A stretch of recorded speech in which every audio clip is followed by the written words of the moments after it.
Welcome to the session on Young Leaders Shaping the Water Future of Asia and the Pacific. My name is Miyoka. I'll be serving as your moderator for the session. Throughout the Asia Water Forum, we've talked about what Asia and the Pacific do in order to achieve resilience and water security. But we can hardly talk about securing the future of the region without involving the stakeholders to whom the future belongs. That is the youth of today. And that is the important strength that we have in the Asian region.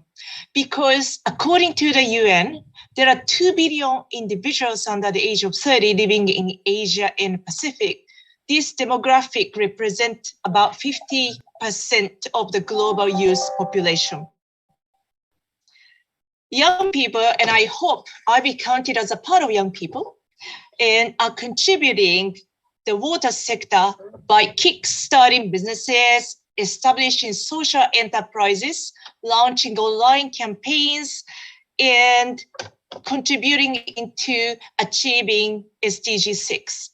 Such is the potential for youth leadership that ADB Strategy 2030 Operational Priority 6 commit to engage with youth as a vital demographic, especially in lower middle income countries that retain largely youthful populations.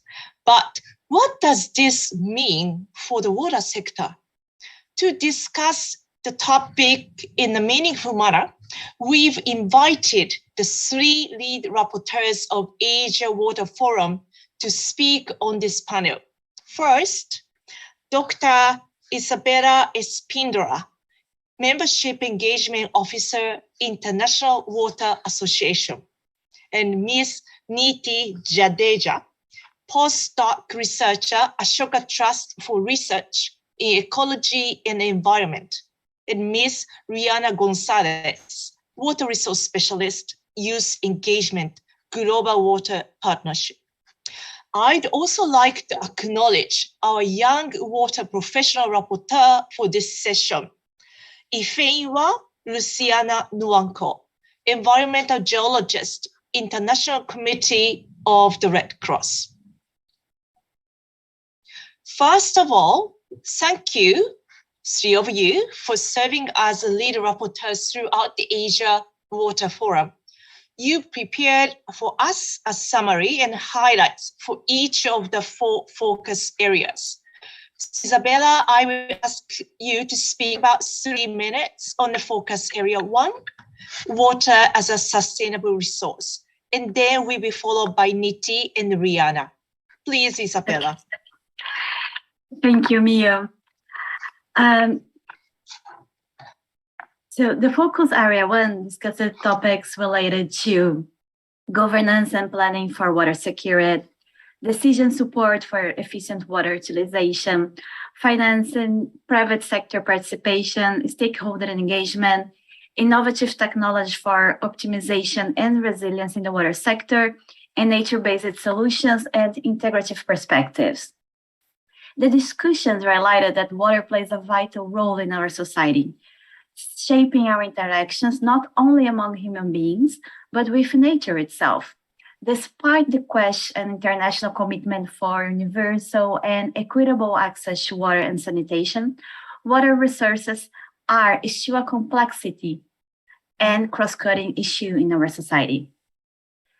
The discussions also highlighted that there is no one-size-fits-all solution for the problems and challenges that the water sector is facing.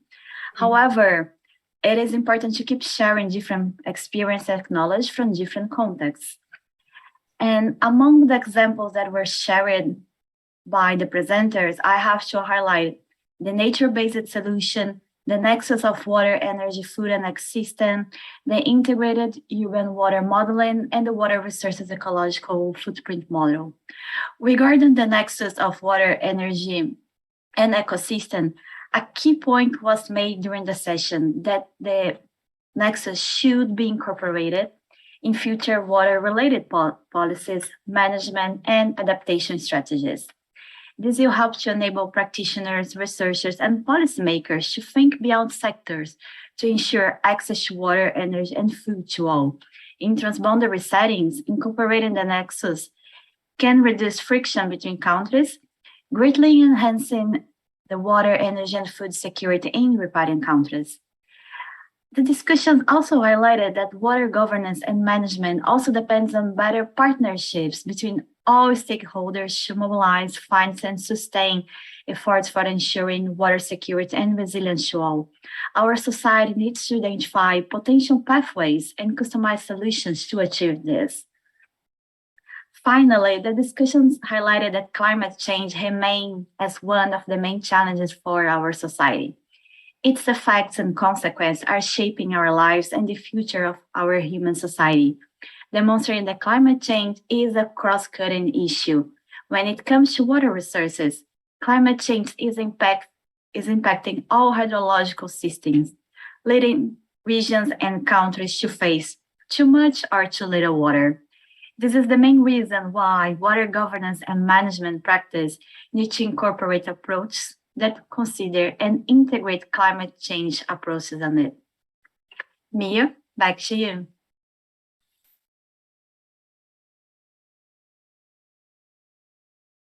Mia, you're muted.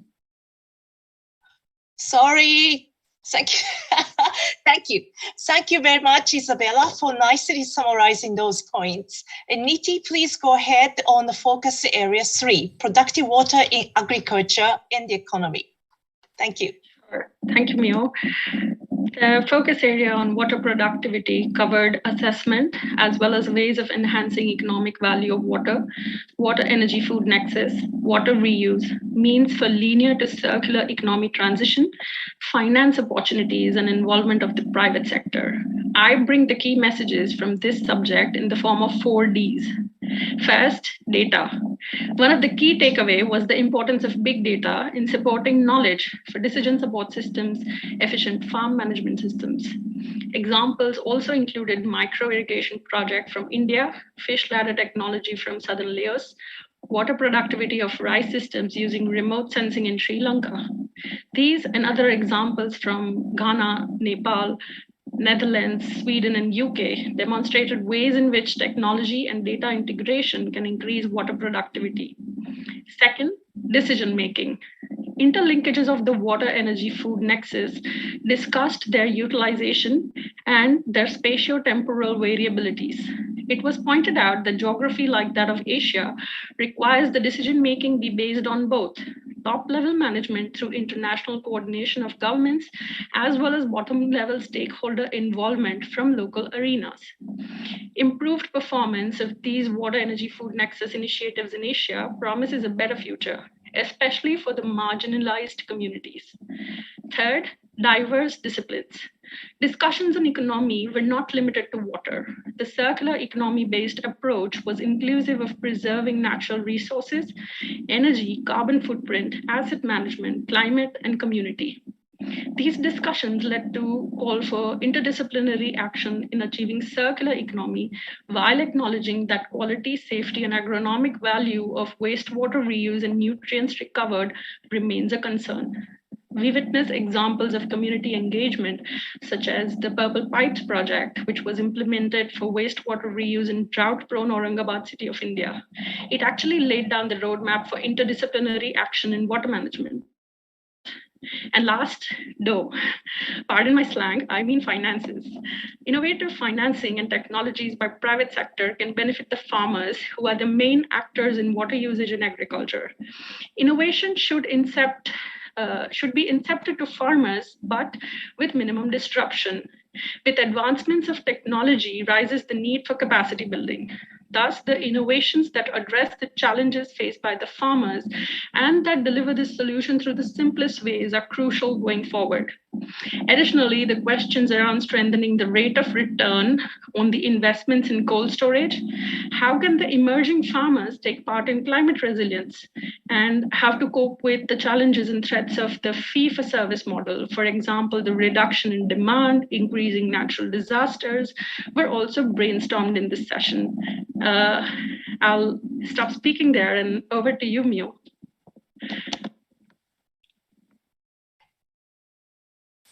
very much, Niti, for pointing out to good examples in the field. And next, I ask Rihanna to discuss or present on the focus area 4, climate change and water-related risks. Go ahead, Rihanna. Thank you so much, Mio. In this focus area, we covered topics on understanding and managing communicating risk, governance, planning for climate resilience, green infrastructure and nature-based solutions, as well as technologies for climate resilience. The major recurring themes were social inclusion, impact, practical data, meaningful communication, and human-centric financing and investment. Emphasis was made on the multi-layered characteristics of climate and water-related risk and the importance to look beyond traditional indicators while combining different study methods and resilience measures to help better understand and adapt to the negative consequences, in particular those that impact on human livelihoods. Attention was brought to the need for greater visibility to the connection between climate change and urban sanitation in climate policy dialogues and mechanisms. Calling for greater intersectional coordination across sanitation and urban resilience, we were left with a question: how can synergies and trade-offs in addressing mitigation and adaptation be optimized? Further discussions predominantly revolved around various methods of measuring risk, the gaps in shaping technical results, and using it as an enabler for action. It was communicated that water risk tend to be rather abstract and conceptual. So instead of technical terms and assessment findings, using impact language and stories has been proven to be more effective to communicate the risk and attract funding. Sessions also acknowledge the inherently complex nature of governance, with many stakeholders at various levels involved, often pulling in different directions and priorities, and the need for better coordination between institutions to help develop and implement national and subnational strategies in a robust way that incorporates different perspectives and cultures to pave the way for clear, actionable objectives and strategies. But for these strategies to be effective and implemented, critical importance was put on the use of proper communication between institutional actors and relevant stakeholders and communities.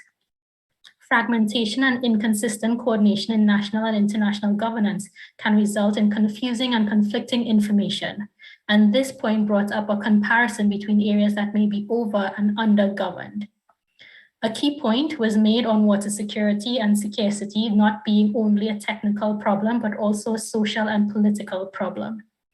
There were many examples on how nature-based solutions can be successful in building climate resilience. However, there were arguments on the commercial feasibility of these solutions and how to make them more attractive to funders. Discussions touched on the need for relevant long-term data to support the viability and the need for better policies to incentivize investments in nature-based solution projects. And within the governance session, there was a call for governance to be given the same priority and importance as with infrastructure when it comes to allocation of funding, time, and resources. Thank you. Back to you, Mio. Did it again. Thank you very much for the remark, and I understand the dilemma of having a nature-based solution, but of course there is a risk that we are not getting enough financing for that. So thank you for pointing that out. And so the next, just try to move a little quickly. So we're gonna have a round of panel questions. And I have been given several selected ones, and I just would like to have to give a go first to Niti.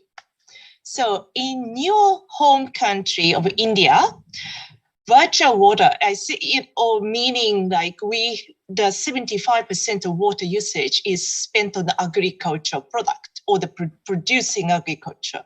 So based on what you heard in the focus area 3, what do you think strategy we can implement to have a greater awareness of this virtual water? So like particularly myself working in India, so this is the area and I'm really interested. Thank you, Niti.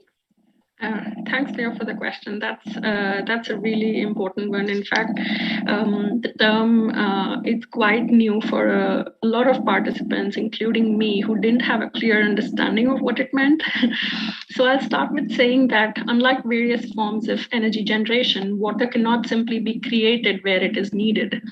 And so virtual water can be defined as the amount of water embedded in a product. And we do have measures for this virtual water, and it goes by water footprint. And we've seen something alike in one of the very first talks on the first day, which had a term evapotransportation.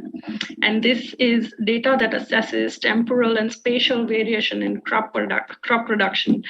And we've heard about ways of reducing this water footprint in terms of rice production by identifying alternative sites of rice cultivation in India, as well as alternative varieties of rice requiring lesser water irrigation.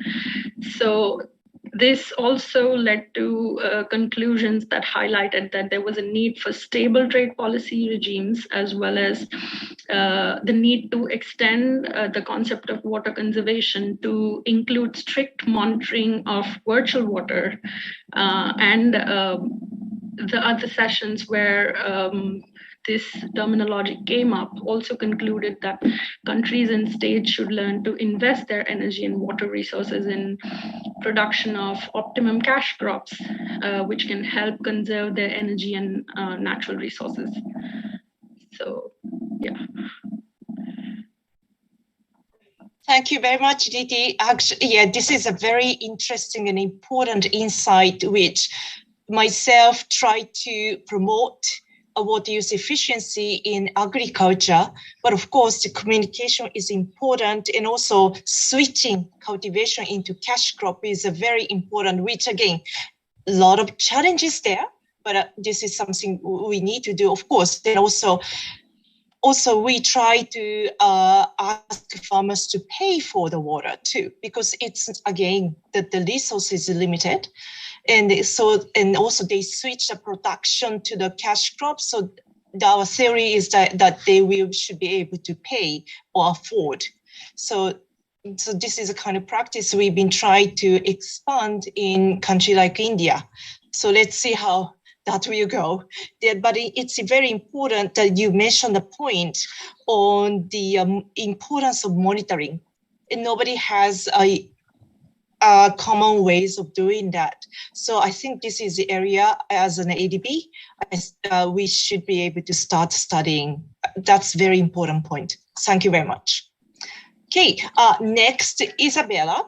So we've seen many examples of new technologies that are promoting efficiency and resilience in the water sector.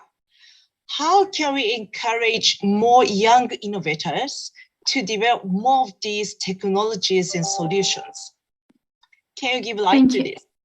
Thank you. Yes, thank you, Mil. This is a really good question. And during all the discussions in the Asian Water Forum, it was highlighted two important issues to achieve a resilient and water-secure world. First, the necessity to invest in innovative approaches in the water sector. Second, to ensure that youth has a meaningful participation and engagement in the water sector. And these two issues are connected. It is important to remember that youth can be real change makers and problem solvers of many of society's present problems, not only in the water sector. This is well recognized by numerous organizations and country states. However, there are challenges and barriers to achieve this. It is not something easily done. So coming back to the question, how can we encourage young water professionals to innovate, develop, create, and find solutions for the challenges in the water sector? First, young professionals cannot be considered as add-ons to senior-led initiatives. We cannot think and follow the same patterns that the water sector has until now. If we do this, nothing will change. We won't break the wheel. We need to think differently. And to do this, we should co-create programs together with and for young water professionals.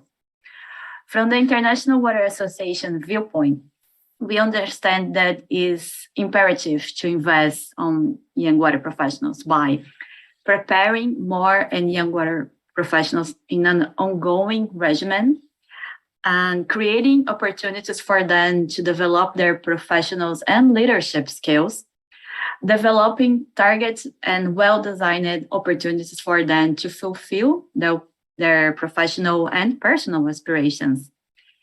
And these three ways that I mentioned are the thinking behind of our activities, programs, and communities.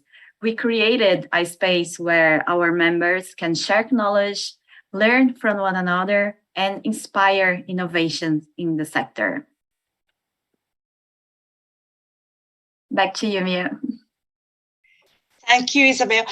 I strongly agree with you. I don't know how many of you are familiar with organizations like us.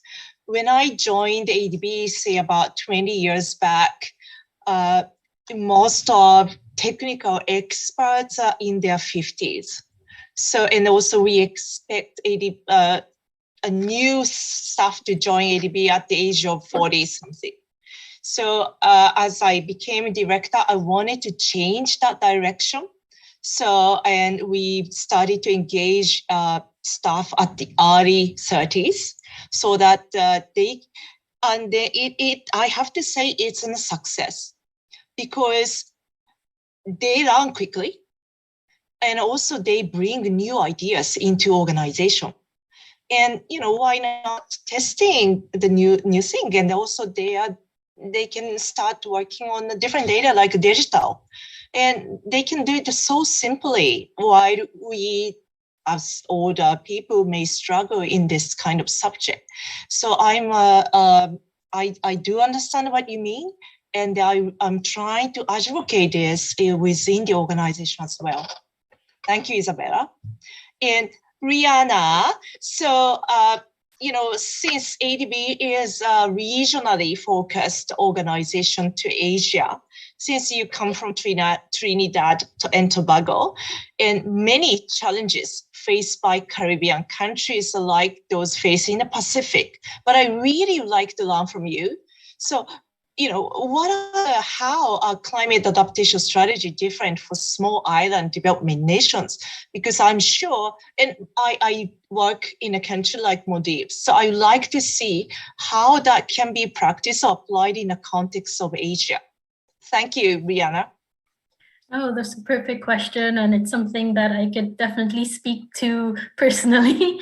So from my experience, and just to put into context, with small island states, everyone understands that they're very vulnerable regions when it comes to climate change due to our size, geography, fragile economies, and dependency on natural resources. And we are ultimately at the front line of the impacts. We experience the droughts of too little water, flooding for too much water. We have saltwater intrusion, and it's just the tip of the iceberg when it comes to SIDS in terms of climate impact.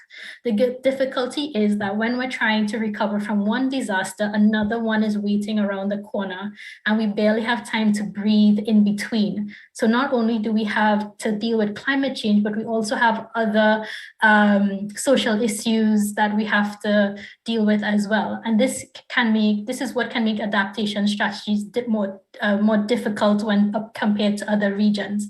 And also, not all of our island states have a formalized climate strategy or action plan.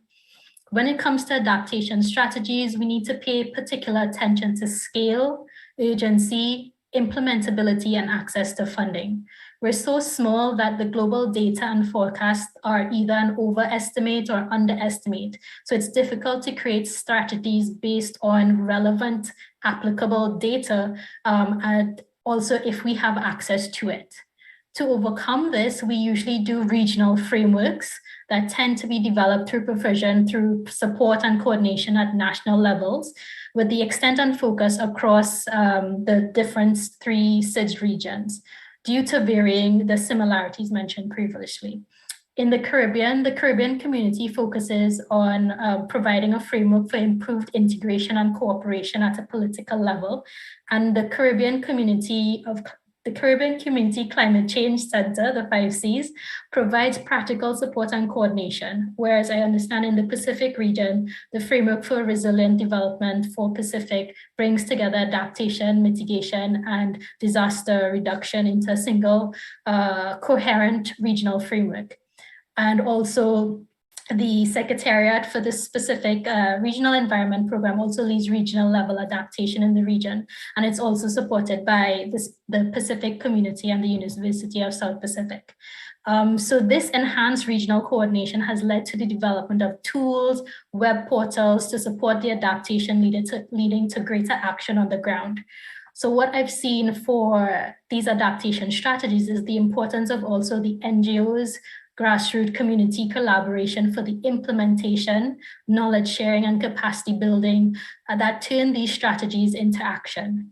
And also what we've seen is that because of the increased occurrence of disasters, especially in the Caribbean now, that we see climate change now coming to the forefront. I've always known from before that the Pacific has always had this. They've been experiencing climate change earlier than many other countries in the world. So they've already had this preparation mentality. And now the Caribbean is now stepping up. It's like, okay, we're now feeling these disasters. We've had like 3 hurricanes back to back, and it's now becoming serious. So I think that's more or less it. Yeah, thanks, Mio. Thank you very much, Rihanna. And I believe, since those countries, island countries, are more prepared due to unfortunate experiences. And myself coming from Japan, and we are increasing the number of natural disaster, and we are suffering from heat waves and so forth. We definitely feel more climate impact in these days. So it doesn't have to be the island countries, but other countries will really have to learn so that we can increase our preparedness and also resilience. So I think, I always work in the country like India and so forth, but very much by hearing what you said now, I'd like to learn from your experience so that can be applied in a more global context. Thank you very much. Thank you. Right, so now let me move on to audience poll. So we now turn into the audience to answer a poll question. You will find the polling tab on the right-hand side of your screen. Simply click on your answer to this question. How well does your organization empower the youth to participate in achieving water security objectives? A, we have a youth engagement strategy that is fully resourced and consistently implemented. B, we have a youth engagement strategy, but it is not fully implemented. C, we do not have a youth engagement strategy, but we implement sporadic programs and projects. D, youth engagement is absent from our strategy, plans, and operations. So those are the 4 choices that you have. A, again, I'm just going to repeat. A, have a youth engagement strategy that is fully resourced and consistently implemented. And B, have a youth engagement strategy, but not fully implemented. And C, do not have a youth engagement strategy, but we implement something from time to time through program and project. And D, youth engagement is absent from our strategy, plans, and operations. Okay, so let's see where the poll goes.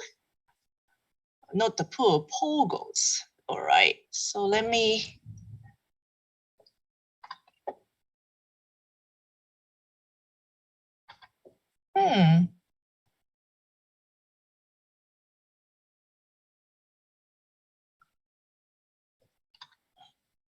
Okay, I'm connected to the chat, so I'm not I may, okay.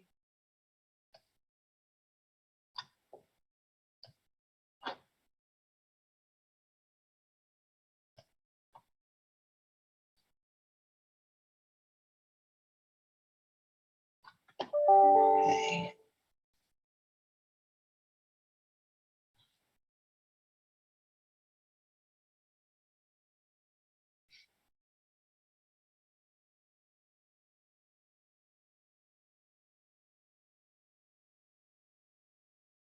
That's it. Right. Oh, no. Okay. So let's give them about 30 more seconds for voting.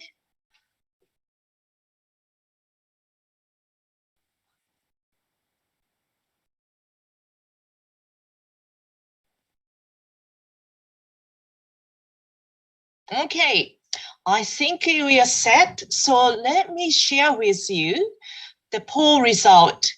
So the only 18, I don't know how to interpret this, but the 18.2% chose A.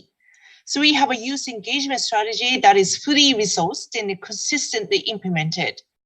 And it just dropped to 8.8%, and we have a youth engagement strategy, but it is not fully implemented. And then we have the biggest spot here is a 38.2%. We do not have a youth engagement strategy, but we implement sporadic programs in the projects. And 35, that's gone up to 40% now. And then the other one dropped to 31%. Youth engagement is absent from our strategy, plans, and operations. But just to summarize the result, what I can say is over 70% of people voted that they do not have, the organization do not have a youth engagement strategy, right? But I think there's a good positive sign. About 17%, so say in a 1 in 5 organization do have a youth engagement strategy that is fully resourced and consistently implemented.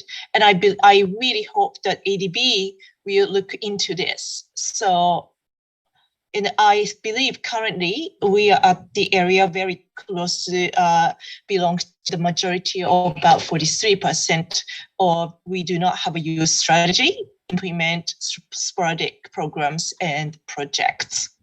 Okay, let me just try to close this poll so that I can go to you. Yep.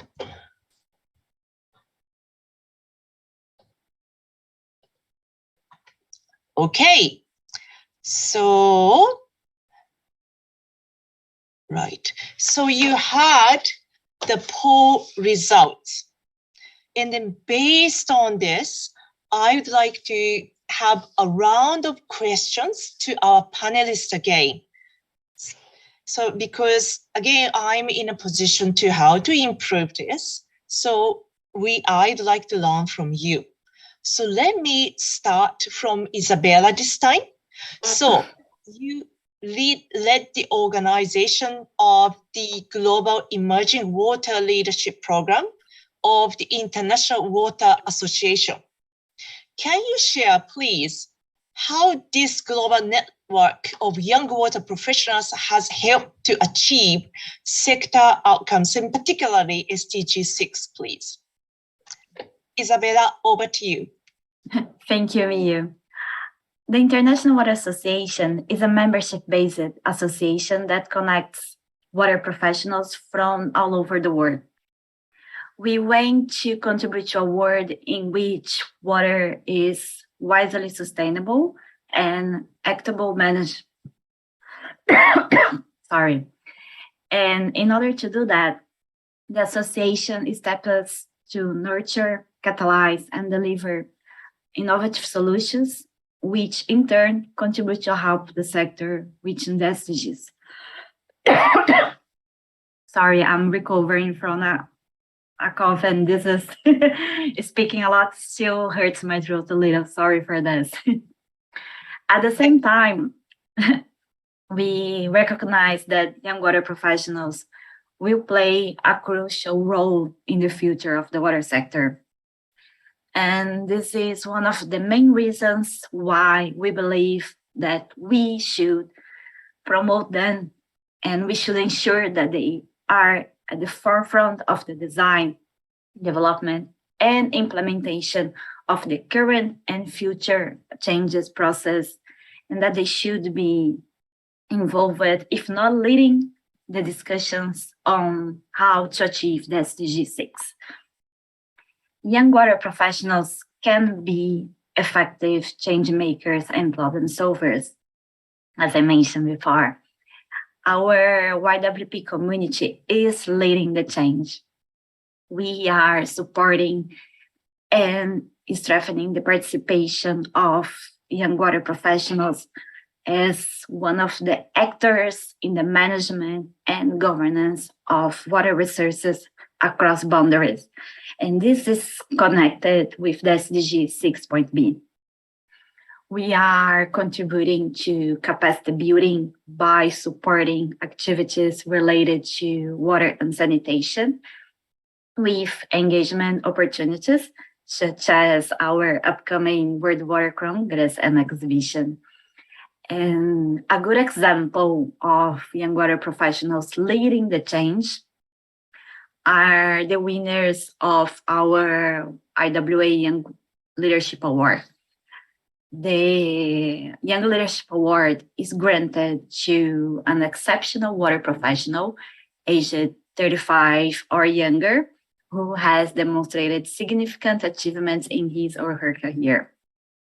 The awardee has demonstrated outstanding leadership potential and the ability to play a large and influential role in the water sector in the future. And we are quite lucky today because we have one past awardee here present, right, Rihanna?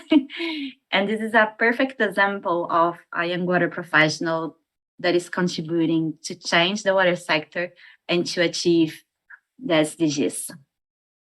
Back to you, Mia.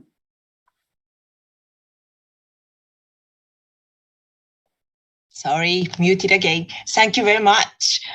Yes.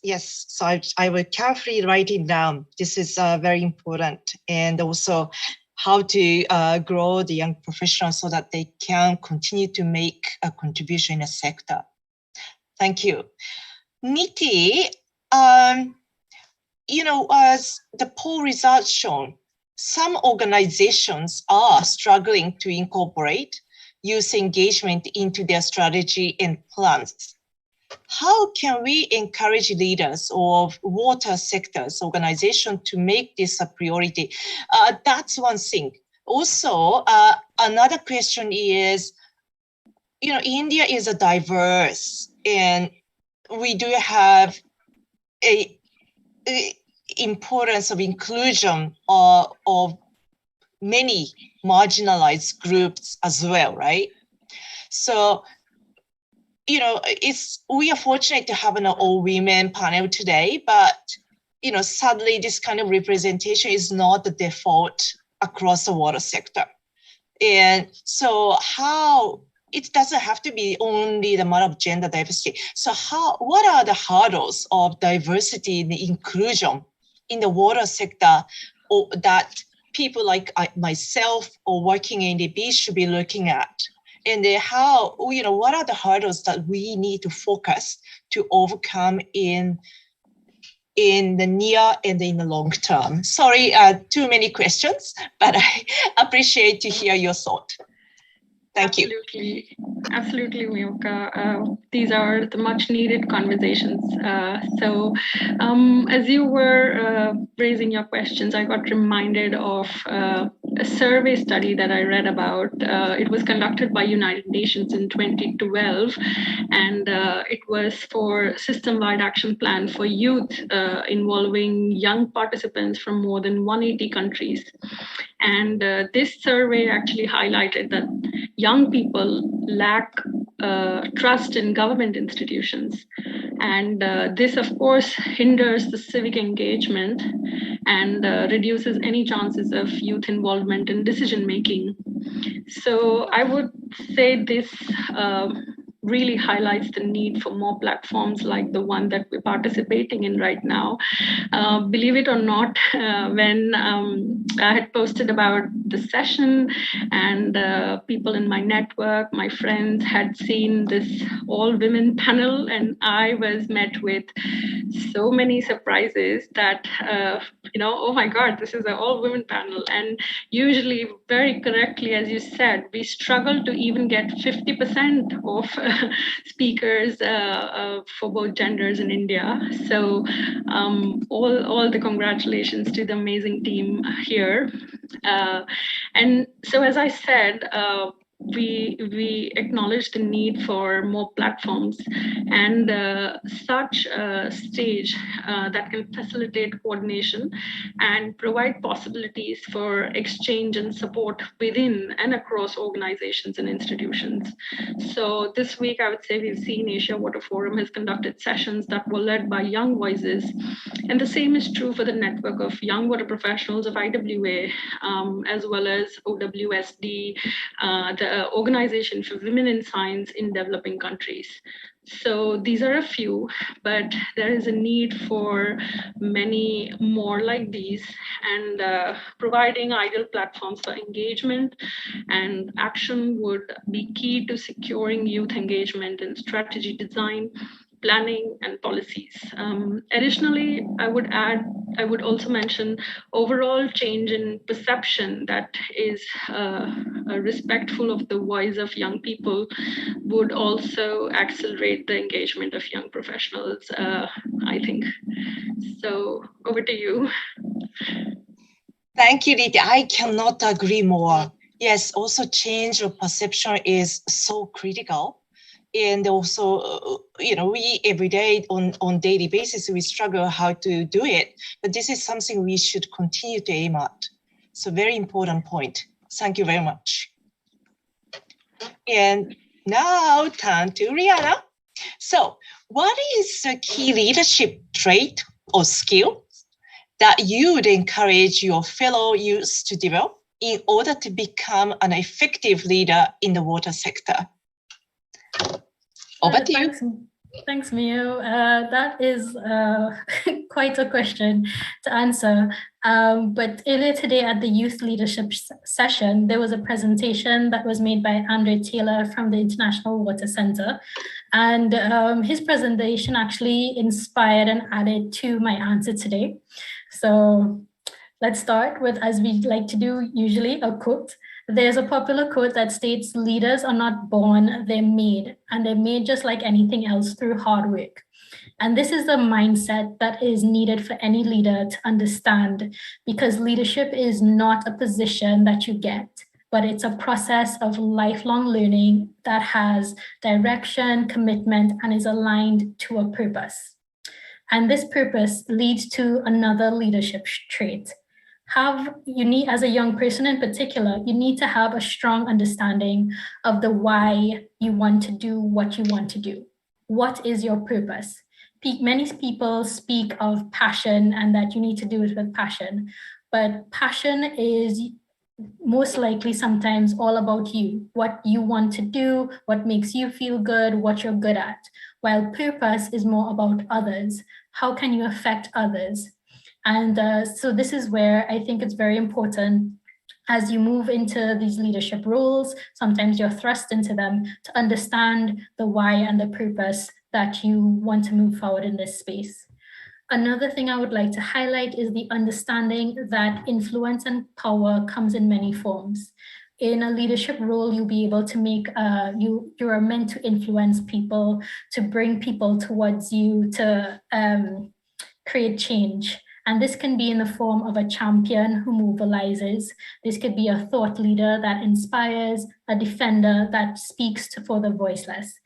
And to create this type of influence, it's important to develop great communication skills. This could be through storytelling, presenting, giving feedback, but also listening and taking feedback from others, and being humble and empathetic. You have to also be open to different perspectives and different perspectives to ensure that you do not become myopic in whatever you want to achieve. And of course, what are leaders without followers and supporters? So we also have to remember the role that being a leader, you have to be very cognizant of the people who are looking up to you and your supporters. And to round this off, just to say is that very importantly is networking and building relationships, but also maintaining it. And I know this could be sometimes a bit tricky for our introverted friends out there. And I understand that it could be difficult, but you do not need to be a social butterfly to create meaningful and impactful connections. Sometimes it's really about quality and not always about quantity. So I think there's definitely an evolution of youth leaders coming out right now. We are more organized, more strategic, and they've been very, there's a lot of opportunities, increased opportunities for youth to be in positions of influence. Excellent. Thank you very much indeed. Yes, you know, what you said really makes sense. And I do understand again, before myself becoming director, there has been, we had several trainings on leadership and that, and I can clearly agree that we're not born as a leader and we've been groomed to become a leader. So I can relate a lot to what you said. Thank you very much. Right, I think we might be a little bit early because instead of 4 rapporteurs, we had 3 rapporteurs. So before closing, or before myself making closing remarks, may I ask you if you'd like to share your thought to the participant again before closing, please. Anybody would like to raise that?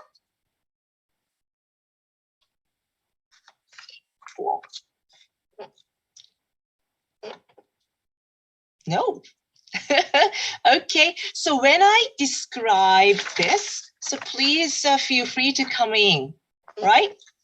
Okay, so let me look at this graphic. So young leaders shaping the water future of Asia and the Pacific. So our focus areas, we talked about water as a sustainable source, universal water supply, sanitation service, productive water for agriculture purpose, and climate change and water related risks that are increasing. So a lot of us talked about water, food, energy nexus. So water plays a vital role in our society. And so enhancing economic value using a data decision-making system, also a new innovative idea, talking about micro irrigation and new technology, which is very important. And it's not only the water problem as we face international issue on water and so forth. It's a social, and also it's a political and a challenging political problem that we work. So there aren't easy solutions, but we have to really call for the governance and continued discussion with the governments concerned. And just moving into the middle of the presentation part. So we encourage more young innovators so they can co-create, invest in young professionals who in those organizations like us should do, and develop more opportunities. And just to relate it to this, go back to note. So what I heard is the youth is an effective and agile problem solvers. But they should be given the opportunity so that they grow and they can make more contribution to the subject or the sector or the organization. So, and in doing that, the platform like this to enhance communication is very important. And this is, I have to admit, this is my first time to participate, but I learned a lot already in the past 50 minutes. So I would like to continue to participate. So I hope we can continue to have this exchange of support professional within and outside the organization. So that ultimate goal, or not, maybe one of the goals, is to change the perception of those people around us. Just going back to the presentation at the middle on the bottom part. So key leadership trait: leaders are not born and they are made. Yes. And it's also important in terms of our project that we identify champion and thought leader and to work with. And also ourselves, we work to improve our communication skills as well. And on the sustainable water aspect. So again, so the nexus is there, and we need a greater participation of young professionals, change makers, and problem solvers. It's not only because they're young and agile. They have a technology, they have a suggestion, innovation that they can make that the others do not have. So it's important to keep that part. And also we need to highlight the need for more platform, as I mentioned, and a change of perception again is very important. So all this, I'd like to, this was our humble summary, but is there anything you guys would like to add? Brianna, Isabella, and Niti, how about anything to add? I think just to say thank you for giving us the opportunity. It was great to see this woman-powered panel, and I think it goes to show that you know, once given the chance, we are able to show how well we can achieve things here today. And I think it was great speaking with everyone here and learned quite a lot, and looking forward for more interaction with ADB and of course our my colleagues and speakers here. So thank you so much. Yeah, it's the last day, I think. It's been great. So yeah. Yeah, Isabella, I know you are almost losing your voice. Yeah, no, my voice dropped. But I think that this panel, Rihanna already highlighted, it was made by youth for youth, and we are debating how we can promote them, we can engage them in the water sector. And I do have to compliment the person that did this amazing infographic in a short period. So congratulations on this. I think that it summarized really well about all the topics that we discussed, and is something that we can push each other at events, saying this was what we discussed during the Asia Water Forum. What can we do based on this? So congratulations on this. Excellent, thank you. And Niti, please. Absolutely. I second the thoughts of my friends here on this panel. And just to add to what they've already covered, the graphic certainly covers all the aspects, perhaps more beautifully than how we must have narrated it. But I'd also like to add that in addition to providing us a platform to share our thoughts, to lead the events, the whole forum this whole week has also been or rather open channels for engagements across young professionals and senior professionals, which is very rare. So I'd just like to add that to all the other positive aspects that have already been covered. And many congratulations to the organizers, and thank you, Mio, for amazing moderation and asking us the much needed questions that led to some amazing conversations, I guess. Thanks everybody. Right, so that will bring us to the closure of the session. And so, again, on behalf of ADB and as a moderator, I'd like to thank all the reporters of today who made a wonderful contribution. And I just give applause here. And the only wish that I have at this stage is I really wish that we had an opportunity to meet with you in person. But I'm sure that such opportunity will come very soon in future. So I look forward to welcome you guys all in ADB. So with this, I'd like to close the session. Thank you very much for participating and listening to us. Thank you, and have a great evening as well. Thank you.